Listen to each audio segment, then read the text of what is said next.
Log on, tune in, find out. Another good idea from Cambridge. But this morning, it's a great pleasure to introduce Professor Tim Maughan, as you can see from the heading here.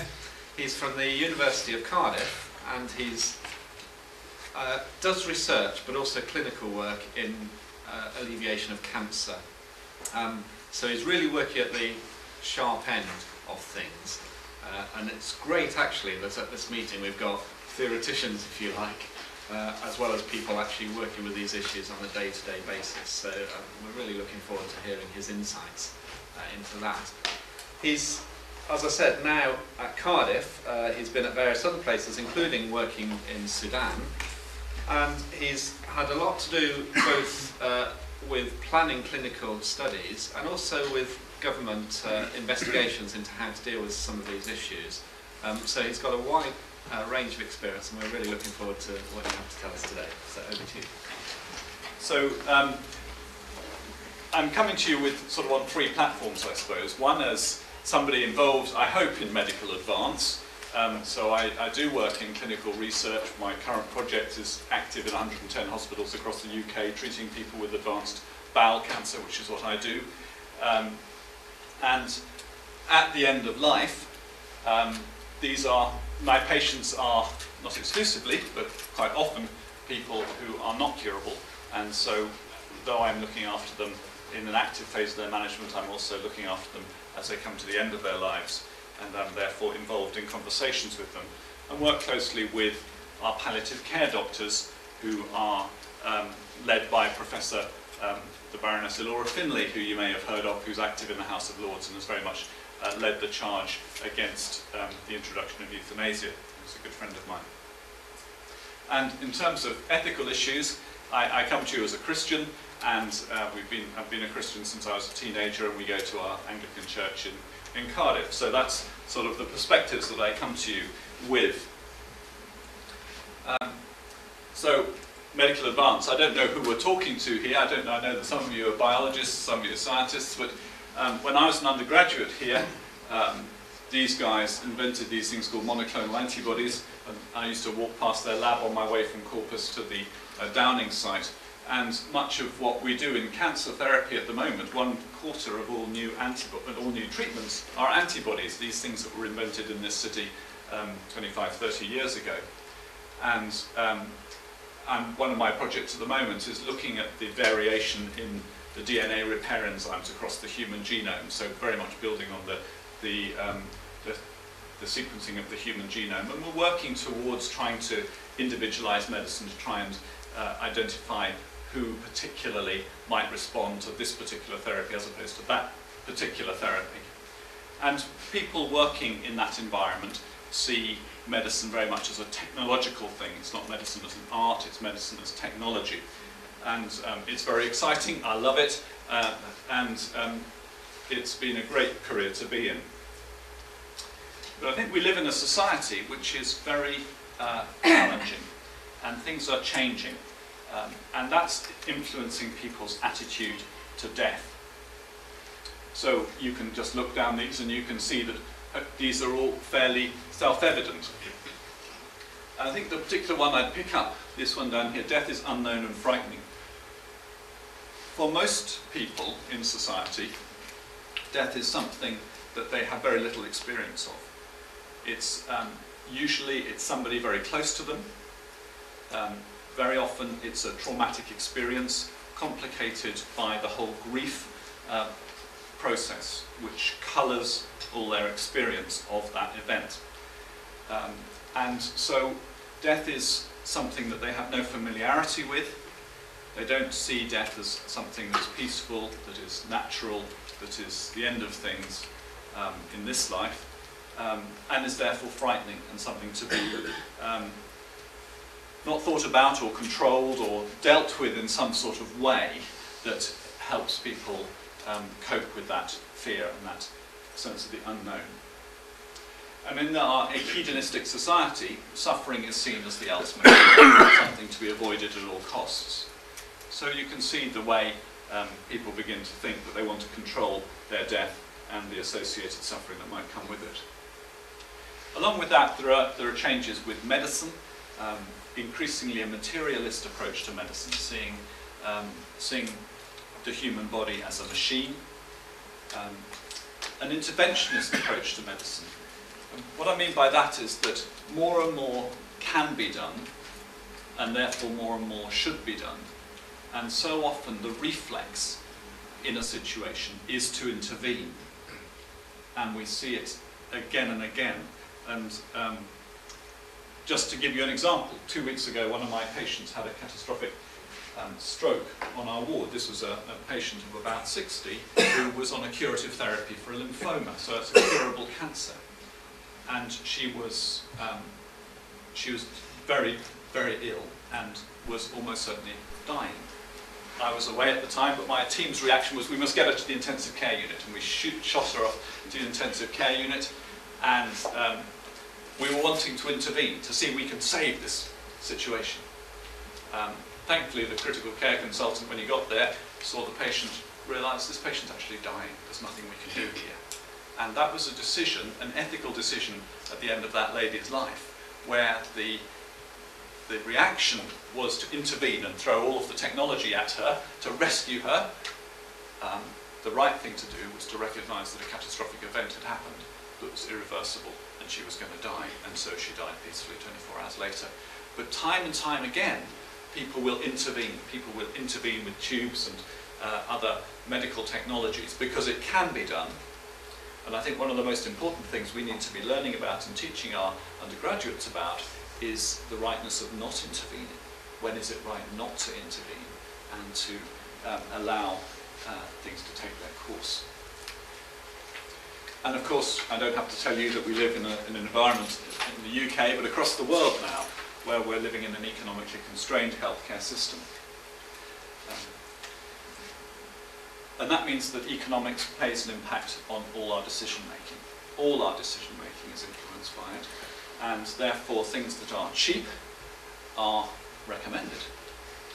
And ending people's lives quickly is cheap.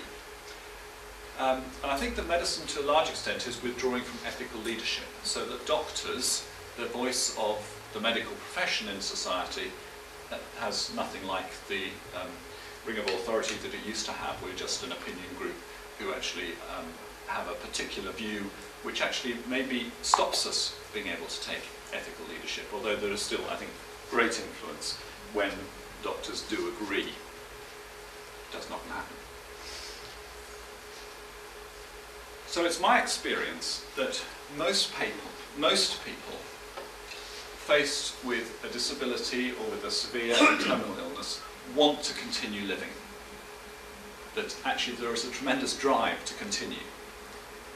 And in my experience, it's a very small minority who want to end it all. And there's questions about what is making people think like that. And there's a question about what society should allow. So there are a small group of people who want doctors to be allowed to end their lives at the time of their choosing. So that's the drive for people wanting euthanasia. Or they want to be prescribed a lethal dose of medicine for them to take. And actually not many patients want this. More of them want this. But even so, when it comes to the patient in the position, in my experience, it's a very small minority. And the big question that we've been grappling with as a society over the last 5 or 10 years is, what should society allow? So the first question is, why do some people want to die? So it's been my experience as a consultant since 1991 that I can only really tell you about 3 patients in that period out of thousands who've actually had a serious conversation with me about wanting to end it all. So the number is very small. And what was the reasoning? Well, these are not coming from my experience. These are the general views that I think people might have. For some, they're in pain which cannot be controlled, and that certainly happens sometimes. We talk about palliative care and its expertise, and it is certainly the case that the vast majority of pain can now be controlled, but not all of it. They have no hope of improvement. So let me just tell you one of the stories. There was a guy of about 63 who had lung cancer, and he was a golf professional. So he'd spent all his life playing on the golf course, very active out there, and he had metastatic lung cancer, so the lung cancer had spread to his spine, and he was partially paralysed, so he couldn't really move his legs very much. He could just, with a huge amount of effort, he could totter a few paces.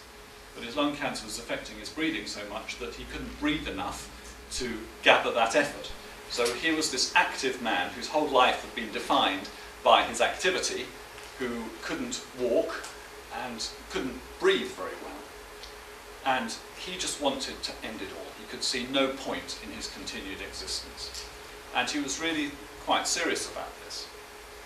So he had, from his perspective, he had no hope of improvement. There was only one thing that was going to happen to him, was that he was going to die. He was depressed. He felt he'd lost his dignity. And all power had been taken away from him. His whole being, as he saw himself up until this point, was no longer continuing. He wasn't particularly in pain. That wasn't an issue. And what changed the situation for him was we started just talking about what's happening around him. And so he was a golf professional, and he lived in a tied house, so that his house was linked to the golf course. And so I said, well, what's going to happen to your wife when you die? And no idea. So he hadn't thought through the issues related to the social support of his wife. And so there was a job. There was actually a very important job that he could do. And somebody had to do it. And actually, he was the only person in the world who could really resolve that issue. And then we talked about his children, and one of them had been in a motorbike accident, and he hadn't been in touch with him for about 10 years. And I said, do you want to be in touch with him? And yeah, he did. And there was another really important job that he needed to do, and only he could do that. So just by lifting his eyes almost from his immediate perspective to just that circle around him, suddenly he realised he had two really important jobs only he could do. And actually, he had the capacity to do both of those things. And that just turned the whole thing around and lifted his eyes from himself to his family. And he changed his mind completely and got on with, we were able to get him back to his kind cottage. He was able to resolve some of those things. And he died only about 6 or 8 weeks later, but actually with a very different perspective on what had been useful in those last few weeks of his life. And that is an example of the way, even though those last few weeks of life can be very traumatic, they can also be tremendously important and valuable and rewarding. So let's cut to the real issue, or some definitions of the issue. Euthanasia is the intentional termination of the life of a patient at his or her request by a physician. And I think that's no news to you. You may encapsulate it more specifically than you've known before. You may not know how it's done. And this is how it's done in the Netherlands. And what happens is they have an intravenous drip, and they infuse the short-acting barbiturate, which is the same stuff that's used to induce anaesthesia when you're going off to sleep in an operation. And then they give intravenous curare, which is a muscle paralysing agent, which is also used in induction of anaesthesia to paralyse you. And when you're sedated as a result of the barbiturate, you stop breathing and you die. So this is only one objective. It is the same thing as is used by the Americans in some states as a lethal injection. So this has nothing to do with pain relief. This has one purpose only, which is to kill the patient. That's what euthanasia is, a lethal injection. It usually works, though it doesn't always work without some complication, because as you may be aware, there's this talk going around in the press about people who are anaesthetised and paralysed but awake. And so it doesn't always work perfectly, but usually it does. As distinct from that, physician-assisted suicide is the prescription, but not the administration of a lethal prescription. And what's usually prescribed is a very large dose of oral barbiturate, which is basically a very powerful sleeping draught in the old-fashioned terminology, which puts you to sleep, and the likelihood is, well, the vast majority of people will die, although there are 1 or 2 reported instances of people waking up 48 hours later. But these aren't the only ethical issues at the end of life. There are ethical issues about withholding treatment, about withdrawing treatment. So the situation where, well, I come across this repeatedly, every day, because I do nasty things to people. I give them chemotherapy and radiotherapy. And there is a tremendously important issue about whether the burden of that treatment may outweigh the benefit of that treatment. And so constantly we're making decisions about whether a treatment, whether it may be effective, but where the burden of treatment is expected to outweigh the benefits. And we withhold treatment. And we do that with the consent of the patient. Or maybe I say to them, no, you may want this, but I know that this is not going to be helpful to you. And so I may withhold it from them because it's pointless, futile. Or a situation where we may withdraw treatment, where in an acute situation following a road traffic accident or whatever, a course of treatment is initiated, and then you realise some days down the line that it is actually futile, and so it is withdrawn. And some of these decisions are very clear, but some of them are really difficult. And then pain control. In the vast majority of situations, pain control is a very straightforward issue. There is no question, there are no real ethics within it. It's about relieving pain as you do at home with your paracetamol or aspirin. It just requires a bit stronger medicines.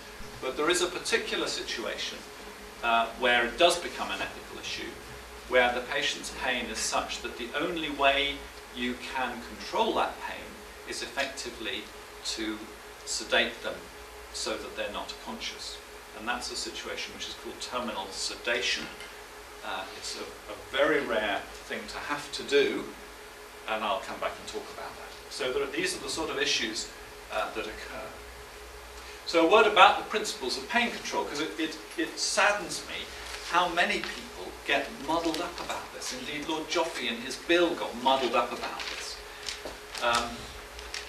Of course, people think that cancer means pain, and I'll just take this opportunity to say that I do talk about cancer because that's my experience, but I also recognise that in many ways cancer is an easier patient group with respect to these issues than the neurodegenerative diseases. So I can't talk directly about them from my experience, but it's quite clear that the issues are more potent, although not totally dissimilar, with diseases like motor neuron disease. And we can talk a bit about that in discussion, but I don't really talk about it very much in the lecture because that's not what I do on a day-to-day basis. Most pain responds to painkillers, but the cause of the pain needs to be diagnosed. Again, an anecdote. When I was a houseman on the cancer ward, a lady who was needing 3 grams of morphine a day, and that's a huge dose of morphine. So normally 30 milligrams will be a very good dose. This was 100 times more than that.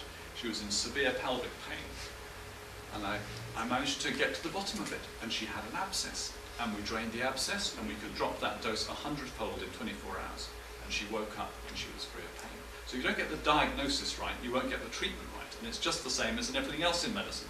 So get the diagnosis right. And people often have several pains, and you've got to think about each one of them and really try and home in on diagnosing what is the cause of these different pains, and there may be different things. And pain is multidimensional, and some of the most difficult pains are the emotional pains. And one of the things that I love about working with Elora Finlay is that she is brilliant at getting to the root of the emotional pain of people. So here am I struggling away with this family, this person, and I can't work it out. And Elora will come in here And she'll discover that actually what's going on in this family dynamic is that there's some terrible tension within the family which has been rumbling on there and is getting more and more important, and they can't get through it. And it's that is driving the pain that the patient's complaining of, and it's all being somaticized. And actually when you can get that family dynamic out into the open, that suddenly the physical pain issues become manageable. So this sort of multidimensionality, holistic approach to, just like my chap with his wife at home without the, it's seeing people not as patients with in a unifocal way, but it's the holistic approach to the individual, which is what the hospices have taught us. So this is what Cicely Saunders' great contribution has been, that you see people as whole people in their environments with all of their multidimensionality, their personality, and this is where spirituality can come in as well as emotion, and we need to keep raising the flag for this. That's when you can often resolve issues which are so much more complicated. And the fundamental issue of pain relief is to use the minimum effective dose to prevent or control the pain. And that's what we do all the time. That's what you do at home when you take your paracetamol. That's what we do in the hospital when we give people morphine. We use the lowest dose that works. So when we come back to our situation of the terminal sedation patient who's got some pain which is really difficult, and despite all of these efforts and all of the trying to look at patients in a multi-dimensional way and unearth it all, there is an occasional patient where the only way that you can control the pain is to give them enough painkiller so that actually they are asleep. Okay, that's a very extreme case, but the principle is the same. The principle is you're using the minimum effective dose to stop the pain. And yes, there are extreme cases, and there are extreme cases, and let's not get away from it, but that doesn't undermine the fundamental principle. You're not trying to kill that person by giving them terminal sedation. You're trying to control their pain, but that they are an extreme. So, the fact is that pain is not always controlled in practice, and in a sense we need to be looking not just at pain but at many other distressing symptoms, fatigue, the nausea, all the other things. And is that because it's bad practice or bad pain? And sadly, too often it's because of bad practice, and there is a tremendous onus on us as medical people to train our staff so that this is not the case. I've talked about emotional pain. And so one of the things that comes up as you talk about this is the need for specialists in palliative care, and why Laura Finlay is such an advocate. And it is true, and it is very patchy, the provision of palliative care in the UK, where it began, but also across the world. So I don't know, there's nobody from the Netherlands here, is there? I have colleagues in the Netherlands who I talked to about this, where euthanasia is legal, and they say, yes, we have palliative care. And I said, do you have specialist palliative care? What's that? There is no such thing as specialist palliative care in the Netherlands. There is no specific training program for specialists. Our specialists in palliative care go through a 4-year training program just like every other medical specialty. There is no such thing as that in the Netherlands. It's not recognised. And so in many other parts of the world, this principle, this training, this in-depth teaching about the really difficult issues that relate to looking after these patients is not taught very widely. It is increasing in Australasia, Canada. There are teaching principles, teaching courses increasingly across the world, but it is far from universal. So let's come back to some of the political arguments that have been going on. And one of the things that came out in the House of Lords Select Committee, and I was privileged, and it was a very challenging day to present evidence to the Select Committee, that it's very clear that what came out of that the demand for assistance to die is particularly strong amongst a group of people whose suffering derives more from the fact they're terminally ill than from the symptoms. So it's an existential suffering, it's not a suffering related particularly to symptoms.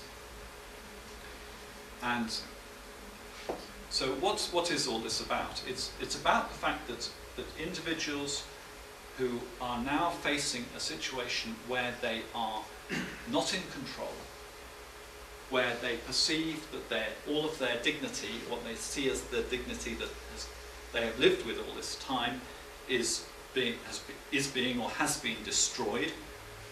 And it's not about symptoms. It's not about pain. It's not about breathlessness. It's not about those things. And these people are often very forceful people, very intelligent people, but people who've been very successful in their lives, who've been used to controlling things, and there are a lot of them in the journalism area, and they are unlikely to be deflected from their wish to end their lives by availability of better palliative care, because it's not about that. It's about the situation they are in, and they want to control this bit of their life which lies ahead of them, i.e. their death, just as they've controlled everything else in their lives. So it drives us to think a lot about what is inherent in human dignity. And that's a big challenge, because when you go into our hospitals and you see old people in hospital beds or into our nursing homes, you look at them and they don't seem dignified. And one of the things that, well, a couple of thoughts that come to me on this are that one is people are dignified by the way when they are treated with dignity. It's not inherent in the state that they are in. It relates to the way they are treated by the people who relate to them. And the withdrawal, the loss of dignity relates to the way they are treated more than anything else. So you can have somebody who is terribly disabled and terribly ill, but treated with dignity by those around them who are looking after them. And that person, despite their disability and their weakness and everything, their inability to do things for themselves, retains their dignity, because those people are continually giving that person dignity in the way they're treating them. And that you can have somebody else who's actually in a much less bad situation, but whose dignity has been destroyed by the way they're treated. And that relates to the relationships as well. And this is where I think it becomes very difficult, where relationship becomes almost impossible because of the dementia. So dignity is something we need to think about further. So what arguments have been put forward about euthanasia? And the Doyles, then Doyle is Professor of Ethics at King's, I think. And his argument from a BMJ editorial from a few years ago is that morally there is no distinction between omission and commission. Therefore, as we allow doctors to withdraw active treatment, e.g. turn off the ventilation I talked about, withdrawing treatment, so we should allow doctors to actively end life. I really, really value you clever bioethicists' opinions about this later on. I find this so difficult,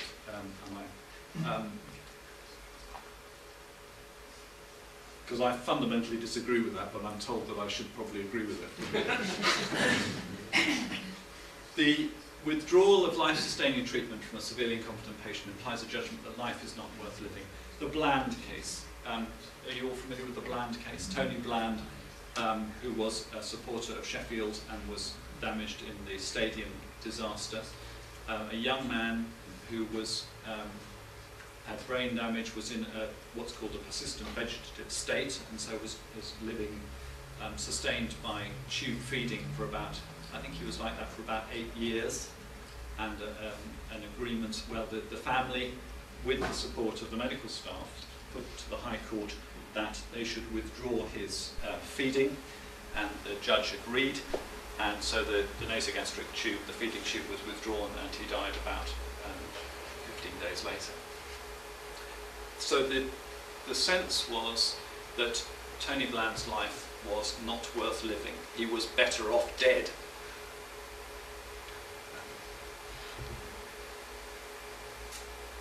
And then, if death is in the patient's best interests, then euthanasia becomes a moral good and something that should be there. So this is Len Doyle's argument.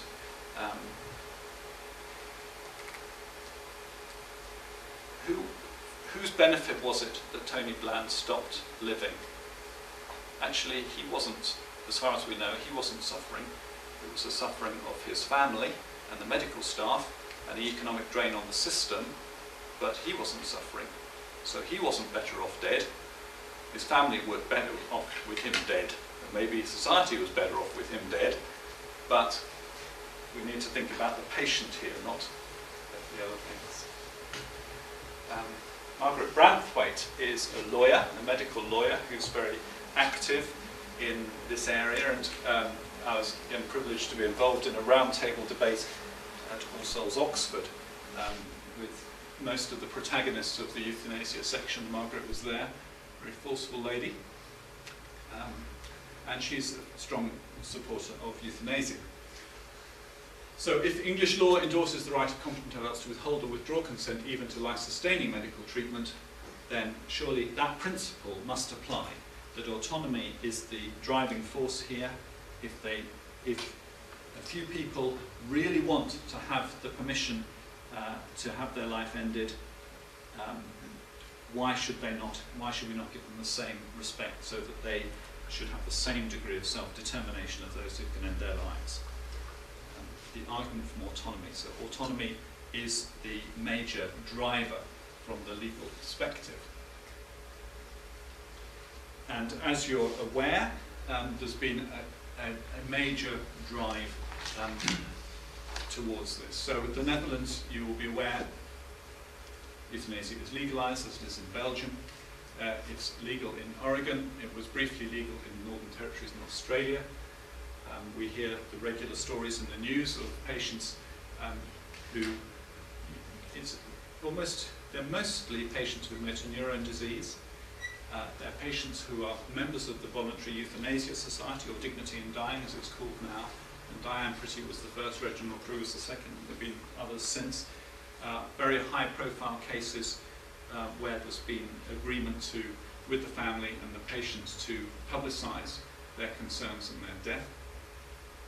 And the patients going off to the Dignitas clinic in Switzerland, where they're evaluated and within 24 hours are given a lethal draft to take in a hotel room. And then the patient-assisted dying bill put forward by Joel Joffe, and leading on to the House of Lords Select Committee on various medical views. Joel Joffe is an interesting man. Have many of you had the opportunity to meet him? No.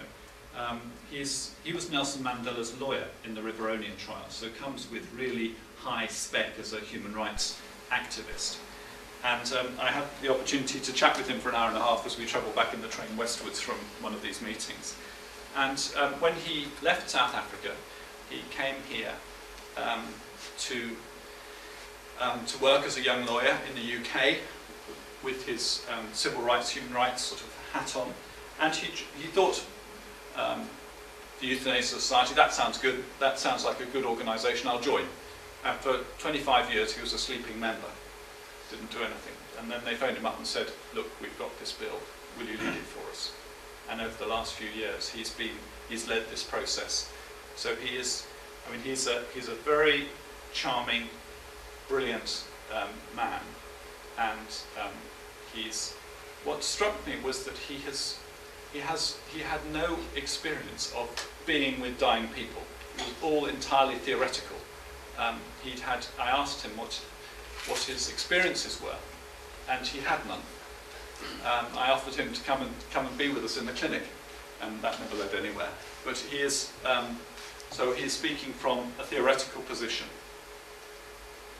So just to run through some facts, the Dutch experience has been reported in this series of reports called the Remmelink reports, the first one of which was in 1990, and essentially the same report has been repeated about 5 yearly intervals since that point.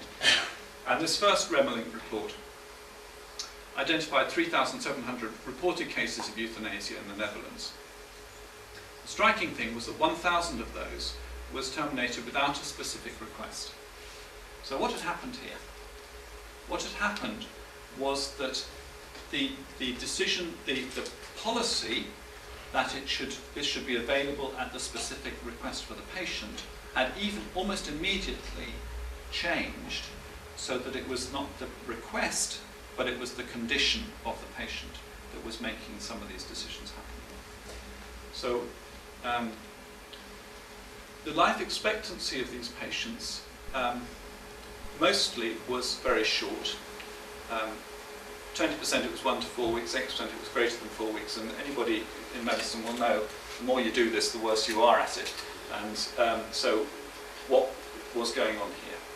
But in addition, we know that over and above this, 46% of euthanasia is not reported, and 65% of Dutch doctors performing euthanasia falsely certified death by natural causes.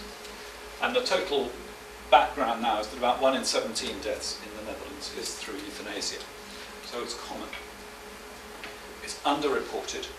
It's being given to people, not only those who request it, but those who don't request it, and what's going on in all of this 46%.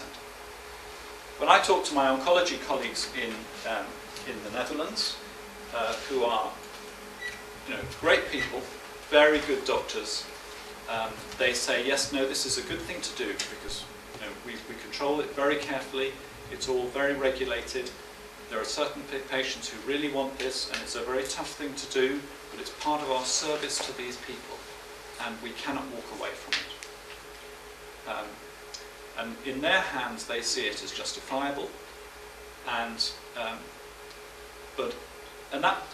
that's what's happening in some of the cancer centres. What's happening outside the cancer centres in the nursing homes, and this is where a lot of this is going on, is that much less well-controlled practice is happening. In Oregon, there is a specific, it's the only state in the US where euthanasia is legalized, and terminally ill adults can obtain a prescription for self-administered lethal medication. So this is the physician-assisted suicide model. Doctors can write the prescription but cannot administer it, and the patient must ingest the drugs unaided. And any assisted suicide outside the regulations of the Act is a crime. So they've tried to control it. And this is the model that came forward in the final bill that came through most recently. And in Oregon, only about 60 prescriptions are written per annum, of which 2/3 are used. That's in a population of 3 million. So this would result in a much smaller number of deaths per annum if this model was applied in the UK, only about 650 deaths. So this is what was brought forward. And as you know, in the US, this is highly controversial, and George Bush has been trying to turn this over. The Royal College physicians have been, I'm afraid, very spineless. There was the ethics committee of the Royal College of Physicians was divided and said it's a decision for society. And thankfully there was a change in the chairmanship of the ethics committee, and we agreed, we managed to get a consultation to consult the members. And the members were opposed to a change in the law, and that changed the Royal College of Physicians' position, and that occurred just in time, because that was reported to Parliament just as they were debating the committee, the bill. The GPs have been consistently opposed to a change in the law. The Royal College of Radiologists, another one, refused to consult the membership. So great, isn't it? So there's medical leadership for you. And BMA policy has flip-flopped over many years. It's opposed euthanasia, opposed participation should remain illegal. The guy who runs the ethics committee of the BMA is a very strong supporter of euthanasia. And there was basically some dodgy dealing at this annual meeting about the way things were done. So the BMA policy of decades changed on the basis of 93 votes against 82 in a meeting that was moved to the end of the BMA meeting after most of the people had left. Thankfully, the following year it reversed that decision, and the BMA reversed to its historic position of being opposed to euthanasia. And so Joel Joffe brought in this bill. This was the first draft of the bill to enable a competent adult who is suffering unbearably as a result of a terminal or serious and progressive illness to receive medical help to die at his own considered and persistent request. and then this confusing issue to make provision for a person suffering from such a condition to receive pain relief medication, which is a ridiculous addendum. But if you just look at that, what is a competent adult? So we all know how emotionally our views change on a day-to-day basis. Think how much the views of a dying person, a seriously ill patient, vary from day to day. And I'm not saying they're not competent, but a considered and persistent request is something that has a time scale over it. And what is that time scale? And where does depression fit in all of this, which needs a number of weeks, if not months, to have effective treatment? What is suffering unbearably? Does my daughter suffer unbearably when she breaks up with her girlfriend or her boyfriend? You know, what is unbearable suffering? Who's defining that? How can anybody actually define what is unbearable suffering? So that's huge degrees of subjectivity in there. What is a serious and progressive physical illness? Well, arthritis is a serious and progressive physical illness, which how many people in this room have that? So lots of problems with that. This slide tries to summarize all of the issues that I've talked about and tries to construct a hierarchy of the decisions that we face around the end of life. And I'll just, as we talk through it, you'll see the way the issues get more and more difficult and more grey as you get towards the line, and then clarify a bit below the line. But I think it's really important to try and get these things, get it in perspective. So every day of my life, I'm talking to people in whom I'm offering them, or we're discussing the pros and cons of chemotherapy. And why do I give chemotherapy? It's to try and control their cancer, to try and help them live longer with a better quality of life. But there are burdens and there are benefits to that, and in some people it's helpful, and in other people it's unhelpful, and we make difficult decisions together. And that's absolutely basic standard medical practice, and patients refuse that treatment. And that's absolutely fine, and that's absolutely right. No problem, no ethical issues really there, that's day-to-day business. We move on to that situation of withholding treatment, where the patient may be arguing for it, but in my experience, or as we discuss it together, we agree together that we will withhold treatment. Or that intensive care consultant seeing my patient who'd had a stroke withheld the support of the intensive care unit because he saw it was futile, because the patient was dying. And then there's the withdrawal of burdensome treatment, where you decide to stop doing something which you've started. And the extreme condition of this is switching off the ventilator. And on this side of the diagram, we've got situations where patients are conscious and you can talk to them. And over here, you've got situations where the patients are unconscious and you can't talk to them, and they're always more difficult. But here's a situation where the judgment is about withdrawal of burdensome treatment or futile treatment when you're deciding, when the anaesthetists in the ITU have got to decide when this supportive care which is being given to a patient is futile. It's no longer accomplishing its purpose, which is to support that patient so that they can recover from their illness. So if they judge that a patient's illness is now going to result in their death, they may not die yet, it may be that as a consequence of withdrawing that support, that they die very quickly afterwards. But actually, that treatment has become futile in its intention. These things are all part of day-to-day clinical life. Pain relief, in a sense, isn't in there, but I put it in there just to remind us of that particular position of terminal sedation. Then you get into the withdrawal of nutrition and fluids, and this is the bland decision. And this raises a really interesting and difficult question for us. And that is the difference between, the distinction between treatment and care. So there are many situations where we should withdraw, where treatment is inappropriate. But there is no situation where care is inappropriate. We should always care for our patients. But what is care, and how do you distinguish it from treatment? And I think the best way to think about that is, well, what does a mother do for her baby? A mother cares for her baby, and that means she keeps the baby comfortable, she feeds the baby, she gives food and water. And she does that by natural means. That means we should always keep our patients comfortable. We should always provide food and water for them. So that component of looking after them must be there always. But it's not as simple as that, because when we use technology to deliver that nutrition, then does that become treatment, or is it still care? So for me, when I make a decision to give somebody total parenteral nutrition, to put a line into their chest or a line through their nose down into their stomach to give them artificial feeding, that feels like a treatment decision. It's a treatment intervention. It is no longer something that a mother would do for her baby. It is something a doctor might do for that baby, but it's not.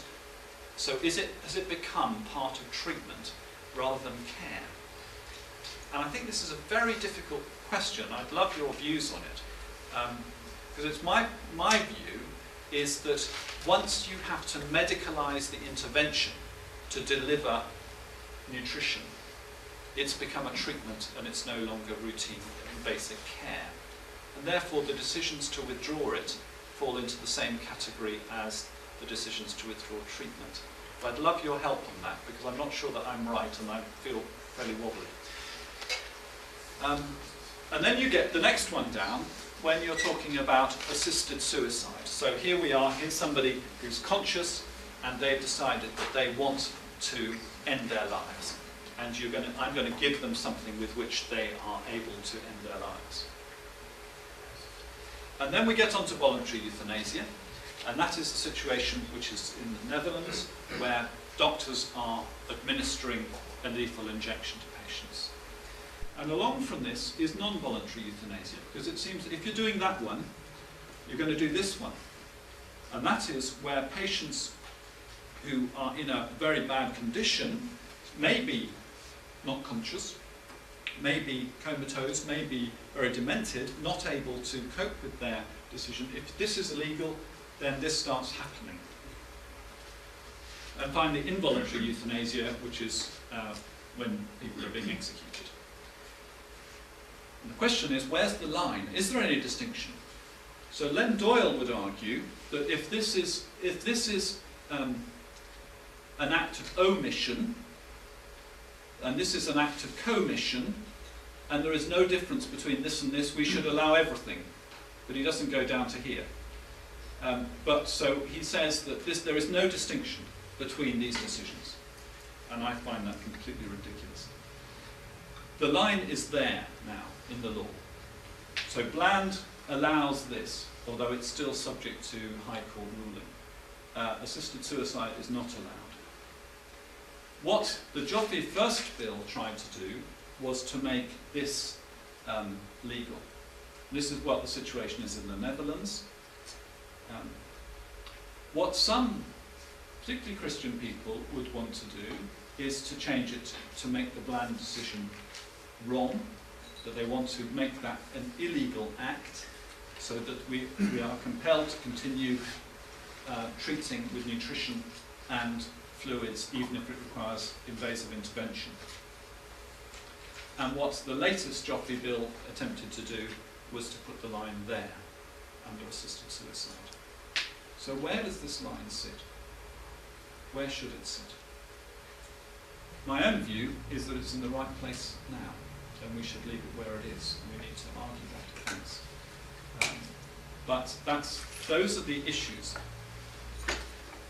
Now, there's, I think I need to work through this. This is some of Elora Finley and colleagues' papers about the way legalising euthanasia will violate the rights of vulnerable people. These are some of the most vulnerable people in our society, the people who are near to death. The whole business of depression is vitally important in here. I don't have time to tell you the stories now, but depression is massively underdiagnosed and undertreated in those with other medical conditions. And what is it that distinguishes this very small group of people who want to die? There is one group who are the sort of the controllers, if you like, who the very fact of their illness makes them want to end it all. And there's another group where actually they're really defeated and suffering and depressed, because of their illness, and they want to end it all. But that changes. And I will just tell you the first case from Northern Australia. I was teaching in Hong Kong, and the doctor who was looking after this first person who was euthanased in Northern Australia was at the group. And he was really distressed. He'd been looking after this patient who had prostate cancer, and you probably know that prostate cancer is treatable for many years with hormone therapy, and it's an incurable condition. And this man was a fighter. He was going to defeat his prostate cancer. He was going to be cured, and he was going to do it by willpower. And then he came to the point when he realised he wasn't going to. And he went through an emotional crisis, and he saw this palliative care doctor on the Thursday, and he was, very upset about the situation that he had incurable cancer. He was not in pain. He was on no painkillers. He was just coming to terms with this thing. By the next Wednesday, he was dead, because he'd gone to the euthanasia doctor in Northern Territories, and he said, "You want to die? You've got an incurable illness? Okay." That guy was just going through an emotional reaction, a short-term emotional reaction. I've seen that 100 million times, and people come out of it. And he would have been back on track. If that's what opening the door to euthanasia does, then let's be careful, because these are vulnerable people. So why euthanasia should not be legalised? I believe it's unnecessary. But that needs more explanation, because what the trade-off here, when you get down to it, is that there is a group of people who are articulate, able people who are determined to gain this right for themselves, to end their life at their request when they want to. And they're trying very hard to construct a legal framework that enables them to do that. So as they look forward to the end of their lives, they feel that's okay, I can take control when I get there, and I can tell somebody to kill me when the time is right. And that's what they want, and many people say, yeah, I agree with that. But what they don't see, and that they won't look at, is the consequences of that. What that will say to society, what that will say, how that will play out in NHS hospitals and healthcare situations across the country. Because what it'll mean is that lots of frail old people who feel themselves a burden to their families and to society will say, yeah, my time's come, I better go. And it'll raise questions, and very, very many vulnerable people will feel put into a position which they don't want to be in, and yet they will feel that they ought to say, they ought to ask for euthanasia. So it's dangerous. It places unacceptable pressure on the vulnerable. It gives more powers to doctors. We've seen in the Netherlands it's not regulatable, and my word, the Netherlands is a much more effectively regulated society than ours is. And I believe it's morally wrong. So, in the last 3 minutes, there is an effective alternative. Take a bit more than 3. Okay. As I come to this as a Christian, where do I come to it as? Life is sacred.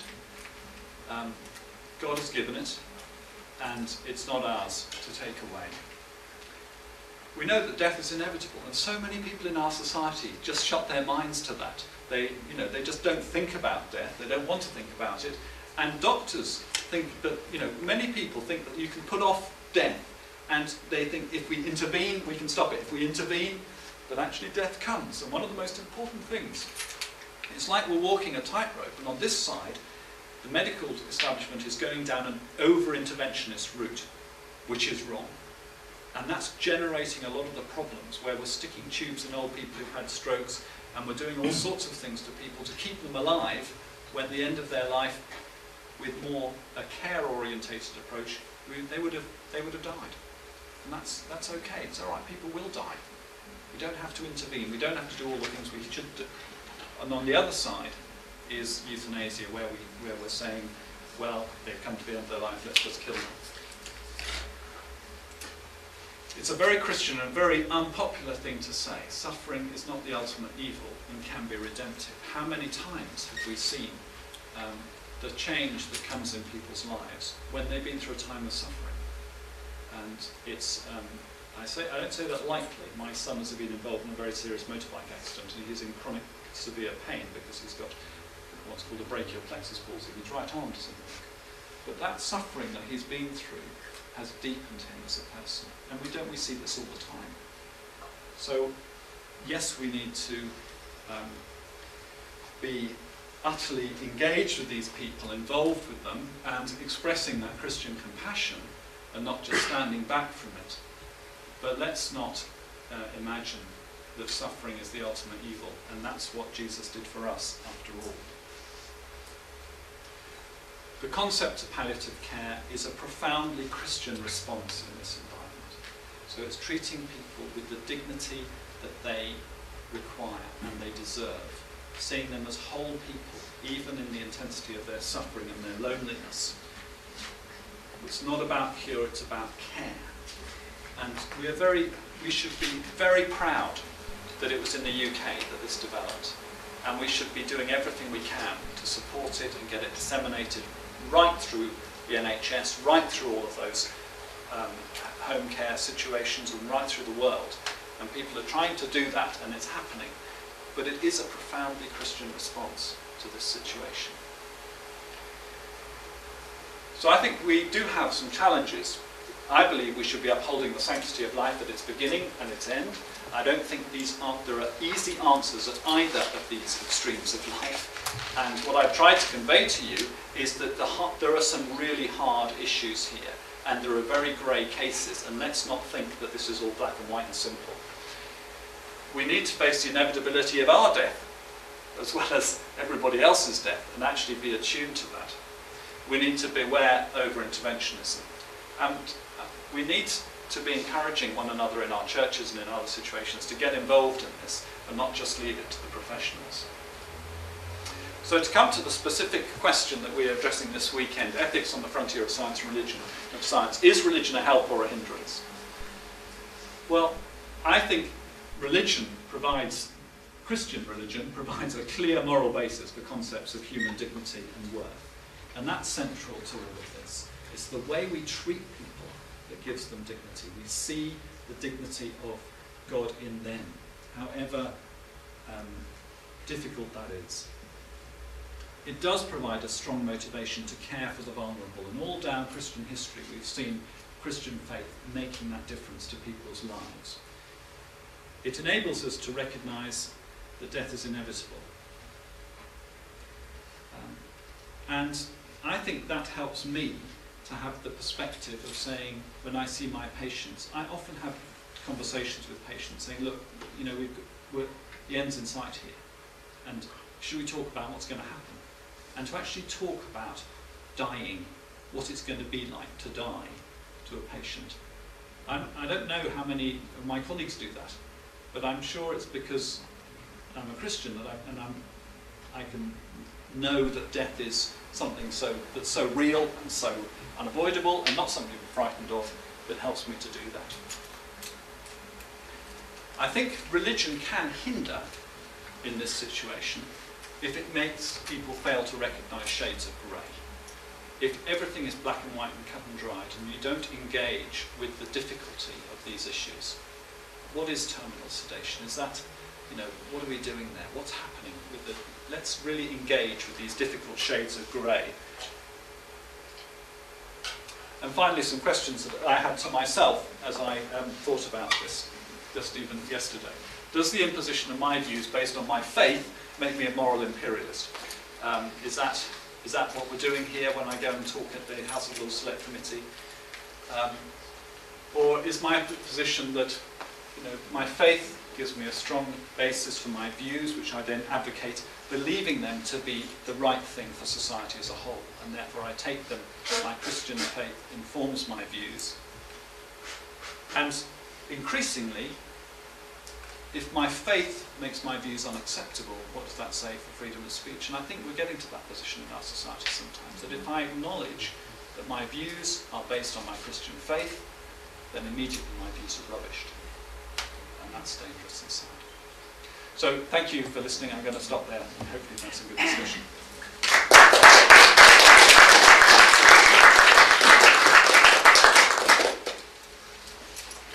Thank you, Tim, for opening up so many issues from a very knowledgeable and practical perspective as well. I'm sure there's lots of comments and questions. So I'll throw it over to you. We've got a good half hour now. Yeah. Yes, thank you very much. I very much enjoy your presentation. If I could make maybe 2 or 3 observations that might draw out things you raised. First of all, on omission and commission. Yeah. I think denying that there is a morally relevant distinction makes a great deal of sense if you're working within some kind of utilitarian or other consequentialist moral framework. Because if the only thing that's morally relevant to the assessment of an action is the outcomes, Yes. then it doesn't matter by what route you achieve those outcomes. Right. On the other hand, if for example, you're working within what's sometimes labelled a virtue ethics framework of the kind I was pitching for in my talk last night. Sorry, I missed it. No worries. Should have come on. It'll be on the web. I mean, that would lead you to say, well, the prior question is what kinds of people and human communities is it good to be and to become? And then the distinction between acts and omissions makes a whole lot more sense, because there are certain acts that we might engage in which, if we engage in them habitually, they have the effect of making us different people, and in some cases worse people. Yes. And it then starts to make more sense that choosing to withdraw medical treatment under certain circumstances is not morally the same as choosing to kill people under certain circumstances. So I think a whole lot depends on the framework you choose for your moral analysis. And if you choose a fairly cut-down framework, then the distinction that you and I both want to hold on to makes less sense. But we don't have to go down that road. Oh, look at your talk. That's actually very helpful. So the Doyles would come from that utilitarian perspective, and that's so the end is the same. Yeah. So that a lot of the really influential philosophical advocates of euthanasia and assisted suicide are working basically within some kind of utilitarian framework, and that makes sense of the okay, that's very helpful. Thank you. The other thing I wanted to say was I thought you brought out very clearly how a lot of the public argument in favour of assisted dying has been driven by a great emphasis on autonomy, which is one of the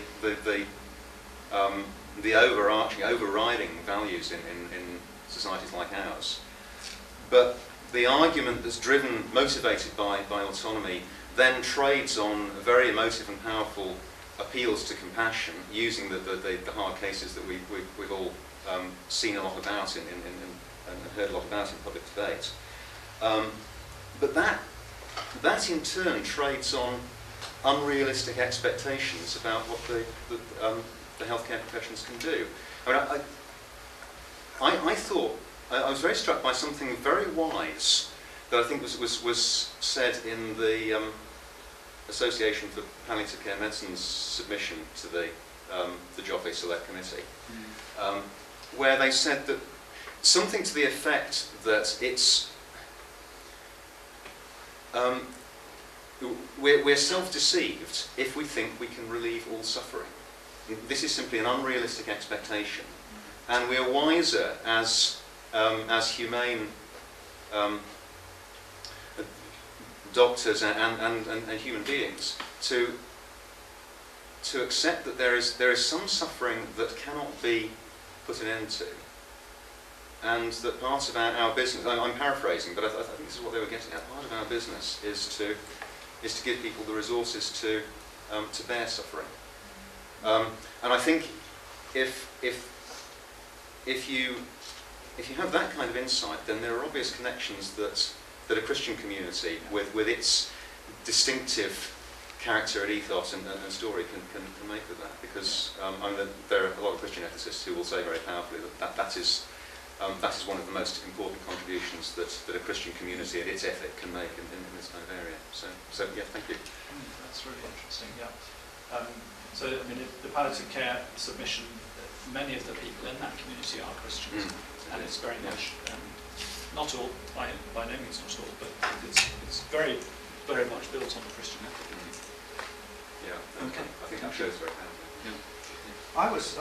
I don't know anything about these issues in any formal way. I don't think about them as much as I perhaps should. And I want to hear what you think and what others think of what I'm going to say next.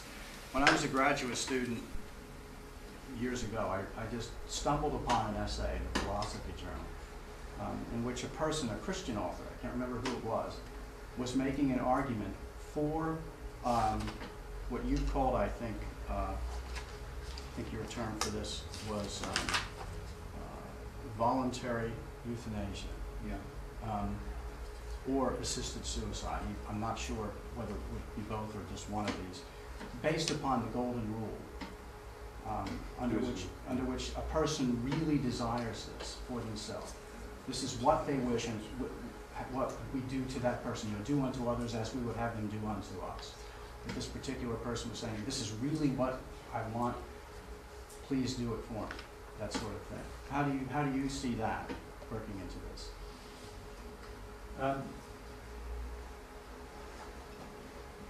Well, I'd say that there are lots of things that people might want, which even that you would not give them on the basis of the golden rule. Some people might want things that are good, and they might want things that are not good. So you have to weigh up not only you have to weigh up what they're asking for. And I think that plays into all that I've been talking about, and I think that it's morally wrong. So I don't think that the golden rule is set in an ethical and moral vacuum, that you can do anything as long as somebody wants it enough. It is set within a moral framework. But let's hear from other people around the room. No comment. John. Yeah, can I change tack slightly? It's on the withholding of urine treatment.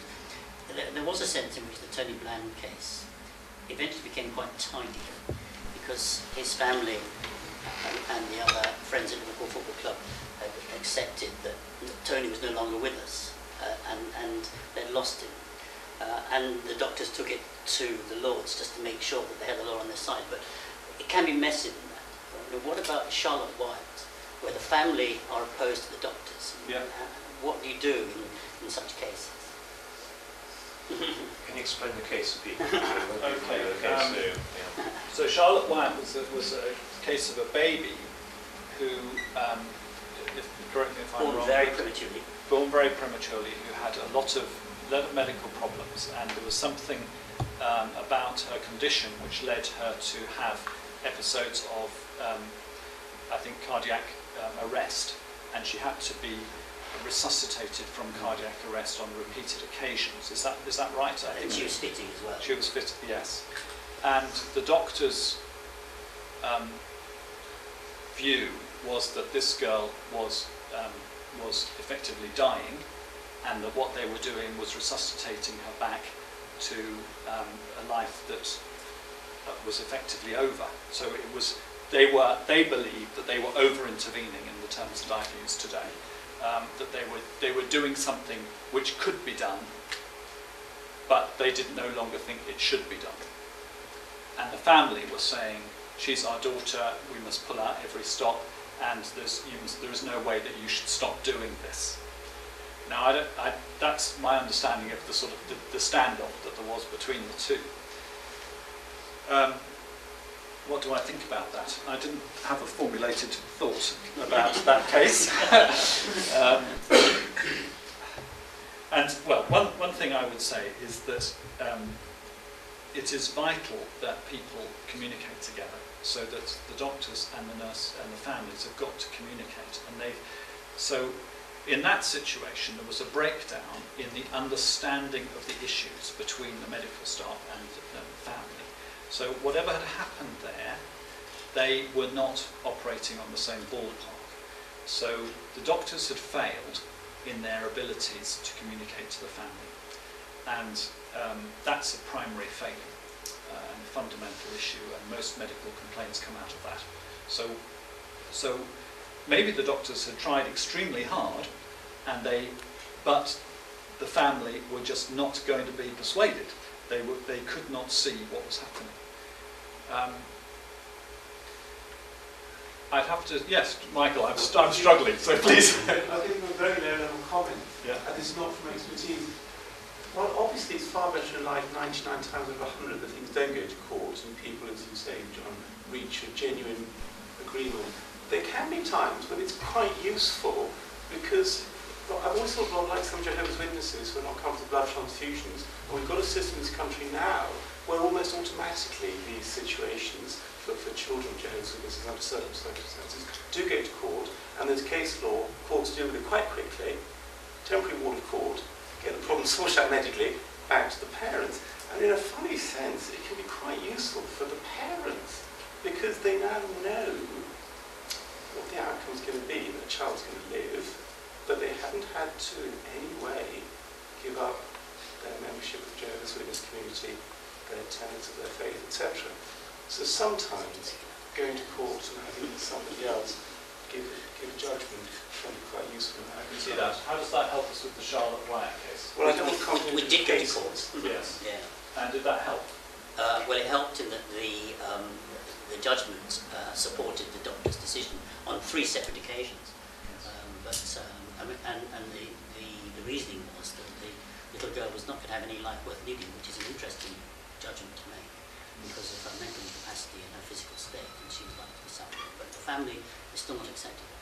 So the issue there was of unrealistic expectation on the part of the family, and of a right, from my perspective, a right perspective of the doctors that this interventionism was excessive and was futile, and that there's something that we need, so there's a message we need to communicate to society about the limitations of what medicine can do, and that it's not right to do things just because you can, and that side of the argument I don't think has been developed enough.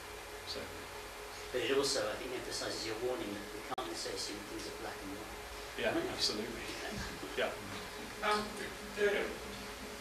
The issue of the Catholic Church has dealt with in quite detail is about ordinary and extraordinary care in terms of medical care and what is permissible and what is morally permissible. And again, when it gets to the case of extraordinary care, then you know there can be there is a moral justification for removal of extraordinary care as opposed to ordinary care. Then there's a line which is interesting because your argument of the shifting line is and one of the issues of medical care for the church to face in terms of ordinary and extraordinary is what was ordinary. What is ordinary today was extraordinary a few years ago, and the rapid advances of medical care means the line between the ordinary and the extraordinary it keeps changing, and the goalposts keep shifting, and so there is a desire for all of us, particularly in emotional circumstances of the parents of a dying child. They will want extraordinary care in every facet, but that doesn't. Does that preclude the doctors from making that judgment, or the courts making that judgment? I think that there is a case for either the courts or professional ethicists, bioethicists, to adjudicate in those circumstances where professionally trained people can bridge that gap between the dispute between the parents and the medical community, and that is their role, be it Christian or secular bioethicists, and so there's a really important role to play, and this is increasingly becoming common because of the advances in medical care and the expectation and the emotion placed on individuals that in family when we're dealing with our loved ones. So let's just. I'd love to have your views on this thing about treatment. When does the provision of food and nutrition and fluids, is that ordinary care, or are there some situations where it becomes treatment? So can I ask people that? What are your views about that? Because I'd love to get some feedback about that. Yeah, I agree that it is treatment when it is administered with technology, as in the case of Tony Bland. But regarding his case, I believe that many Christians objected to the ruling because the wording of the ruling seemed to imply that the treatment was futile, that the treatment was withdrawn because his life was futile, rather than the treatment itself being futile. Yeah, that's a nice distinction. So you would agree with me. Is there a contrary view here? Well, the nurses who were attending Land were very much against the decision, and many of them were weeping when his food and water was withdrawn. Yes. And of course, we've recently had this case from Poland of the person who was in a vegetative state for 25 years. Yes. So, these are very difficult. And came back to consciousness and life. That needs to be added to that. Yes, that's right. Yes, that's right. Sorry. Yes. Yes. So sticking with the idea of the rightness of this, as distinct from the individual case, what do you have something? I don't have any fixed views on the I haven't sort of formulated a well thought out view on that question, but I have a bit of a hesitation in my mind about the notion that what makes the difference is whether you have to use technical interventions in order to supply the care. It's the fact of making technical interventions that makes the care extraordinary rather than ordinary, or medical rather than Let me put it in another way. Because if you're using an intervention to administer care, then that intervention at some point will fail and will have to be replaced.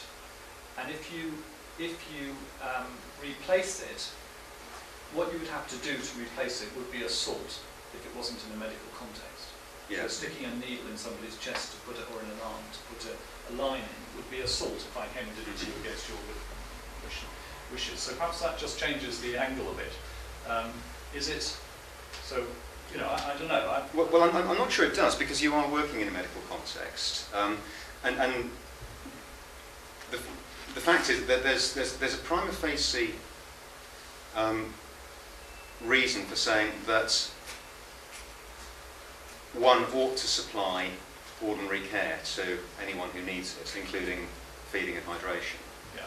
Now, in this situation, the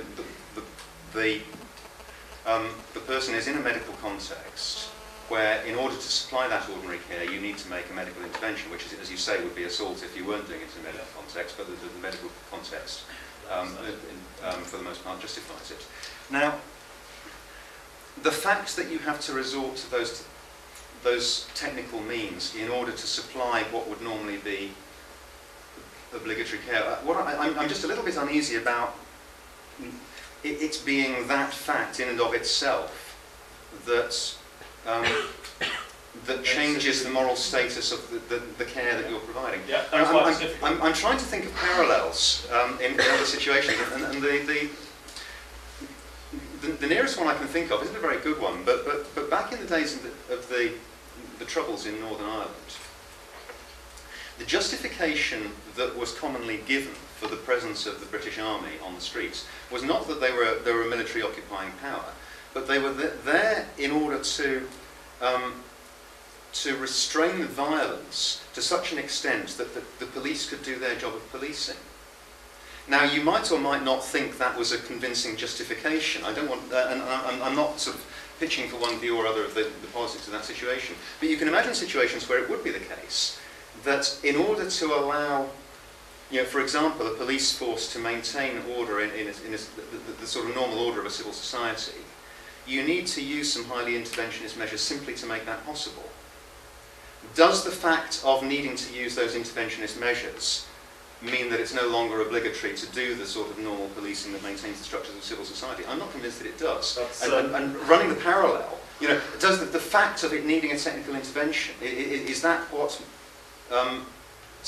puts this this piece of what would normally be ordinary care into another camp. I'm just a little bit uneasy about that being what changes the status of the practice. I mean, it may well be that the Bland decision was the right one for other reasons, but I'm not sure it was right for those reasons. Should we come back with another couple of comments? First from the Yeah, let me put a middle case. Suppose in this Bland case, which I guess we heard about over in the States as well, similar to the Terry Schiavo case in the US, right? From what I gather. Suppose the person had already expressed in a clear, legally acceptable way the wish not to be fed and hydrated if they became into a state where there was no clear evidence that they would emerge from it again.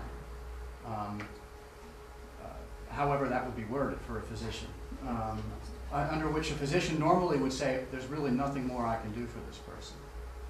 Well, I mean, so you've got the first and fundamental question in the Tony Bland case was there actually no hope of recovery? And, you know, that was assumed to be yes, that there was no hope. But subsequent events have suggested that that may not be correct. Secondly, if somebody had written, and the situation in the UK now is that what they call advanced directives are not currently legally binding. They carry weight. Their doctors are not bound. We do not have to obey them. I think that's correct. That might be the case in the US, so I'm not people sure. are working towards a more legally binding role for those things. I'd find it very surprising if an 18-year-old had written such an advanced directive. Does it change things? Well, yes, I think it does, because you've got a clear view of somebody when they were in their right mind about the situation. The problem is, how precise is that? And to have foreseen the precise situation in which the patient finds themselves and to have written that precise situation down is quite an unlikely thing. And then you have to say, well, therefore, they've written a much broader, more generalised view, which is not, and then does that apply to the situation you actually find yourself in? And the final worry that I have about all this is that I see on a day-to-day basis that, you know, if any one of us was suddenly transported into a position where they had 6 weeks to live and that they had this, that and the other pain, which here is my patient who has this, you would say, you know, this is terrible, you know, let's end it all. But actually that patient has been on a journey from A to B, and during that time their whole views and perspectives have changed over time, and they still value the life that they have because they've been on a very arduous training program, if you like, of changing expectation. So to say, as we sit here, and I think this is one of the really important things when we engage in this discussion, here we are talking about this when we're fit and healthy and in our right minds. Yes. And we're talking about a situation where we are not. And actually, we're hearing the voice of a few people in that situation who have very defined views. One of the things that I found most interesting with that meeting at All Souls was the lady from Birmingham who has a massive practice looking after patients with motor neurone disease. And she said, my patients are so frightened about this because they want to carry on living. And they feel that all of this stuff going on in the news about people with motor neurone disease wanting to end it all, it's not true. And I was saying, you know, like I've said, I've got 3 patients with cancer who I've had this discussion with. It's exactly the same with motor neurone patients. Don't be conned that this is the majority view. So we must be careful that we're not allowing a few very vocal people to influence society's opinion about what it's like to be in these difficult situations, because most people want to go on living. Yeah, I'm a bit skeptical about removing technologies which could be helpful to people. I mean, if technologies are meant to help us, to make us live a better life, I don't see why withdrawing the feeding tubes or any of them should help. I think it's a very horrible way of dying. I think I should send somebody to go and see people actually dying from dehydration and malnutrition, to see what a horrible death these people, you know, they undergo dying because of lack of food and lack of water. Because most of the times, the judgments we make actually is because of lack of imagination and lack of experience and lack of, you know, all those kind of things. But if you try to think the kind of life that, or most of people would have seen, you know, a child dying because of lack of such basic things, is quite a horrible death, I think. And I don't think it's something that should be done personally. So I'm not at all arguing that we should not do these things in the standard care situation. What I'm talking about is extreme situations where basically the patient is unconscious. This is where this arises, because if the patient is conscious and is suffering, then your primary responsibility is to do everything you can to relieve that suffering. And in that situation, all of these things, feeding and whatever, will be relevant and will be judged in the situation of that conscious child or person.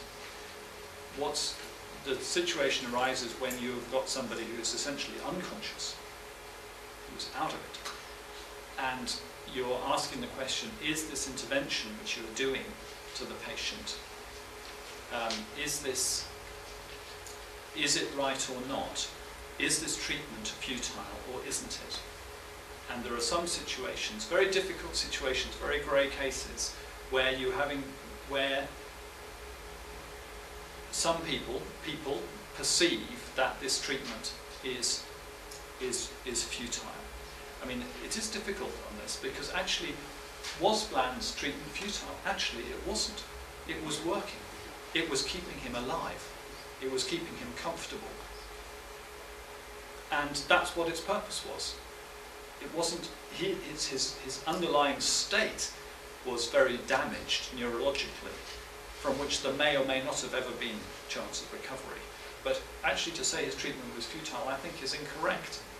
So I don't think the Bland case, I think, is very subject to criticism, but it has highlighted this uncertainty that I find so difficult to really crystallise a coherent response to. We must care for our patients, but how far does that care go in terms of its technological implications? Dennis, did you have a quick question? Well, just a very quick comment, which was about your previous comment, actually, and since we're here in Cambridge, I was just reflecting on people who hear that they have terminal illnesses and reactive depressions and what they might go through. I mean, Stephen Hawking, of course, was told that he would only live for a few years, you know, and he's now well into his 60s. Yep. And where would we be with black holes, you know, had he been living in the Netherlands or somewhere where he might have been tempted to take his life? So I just wanted to make that point, you know. Absolutely, and on one of my slides I have a picture of Stephen Hawking to make that point exactly, but I thought it was, yes, that's right, absolutely. Thank you.